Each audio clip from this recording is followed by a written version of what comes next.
right that money doesn't work. The fundamental economic insight, oddly enough, is that not everything can be bought with money. This seems so obvious to the ordinary person that most of us don't think about it.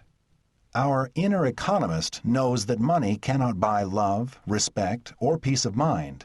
Our bosses and employees know that a bonus won't solve every problem in the workplace. If we can't buy it with money, there is just no marketplace for that object of desire. Given that we don't have markets in everything, we have to motivate other people and motivate ourselves to get where we want to be. Understanding and tackling this problem will fill this book. Using incentives and using markets in the most effective ways is far more difficult than simply going out and buying a banana. Many of the limitations of markets are rooted in the imperfections of the human mind. Markets always interact with the complexities of human motivation, and when they are set up crudely or without much thought, they tend to misfire. Why don't we have more markets in self-improvement? No, I don't mean the self-help books we buy just to feel we are trying. I mean truly binding contracts, whereby we promise to lose weight, but if we don't, we must pay money to a stranger. That's right, put up some money and hire someone to make you diet. It sounds simple enough. But no, that won't make you want to lose weight, and building up that desire is usually the only real long-term solution. Observers frequently believe that economists advocate the total commercialization of everyday life. We economists are accused of viewing all human choices in terms of dollars and cents. Or we supposedly believe that markets are always good, or that markets can solve all problems. I do know a few economists who hold these views, but they do not follow from the essential principles of economics. One of the most important lessons of economics is how to cope with scarcity.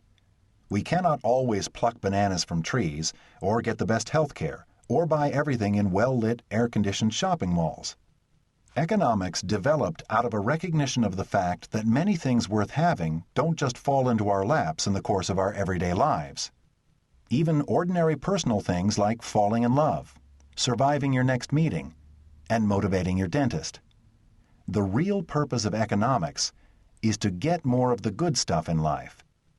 Of course, economics is also about the national and global scale as reported in the evening news, stock prices, and World Economic Forums. Economists have long dreamed of making the whole world a better place. And yes, economic analyses do explain why the citizens of some countries are taking delightful vacations in Paris, while others are plowing field corn under a 100-degree sun. The founders of the science developed economics because they felt the world was full of injustices and squandered life opportunities. Economics, a cherished creation of the 18th century Enlightenment, stems from the same belief in liberty and progress that influenced the birth of the American Republic.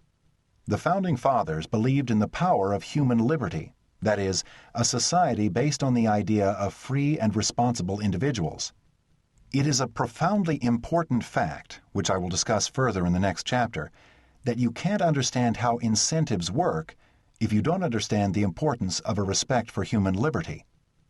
Economics, when it serves to boost the wealth of nations, as Adam Smith called it, takes people from want and misery to health and plenitude. All that is true and important.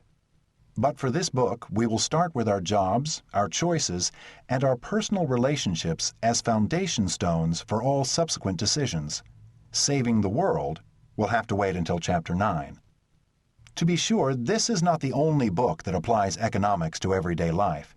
My colleagues and friends David Friedman, author of Hidden Order, The Economics of Everyday Life, and Steve Landsberg, author of Fair Play, both promote economics as a tool of universal reasoning. They urge us to apply the ideas of incentives, markets, and property rights to our families, our jobs, and our personal allocation of time. But I often disagree with their advice and fear that they, for all their brilliance, play into the caricature of the economist. Their approach implies that ordinary life is more like buying a banana than we usually think. Just go out and use markets and incentives, is their mantra. This is, at best, risky advice. In my view, the complexity and diversity of human motivations ought to underlie the very foundations of economic reasoning.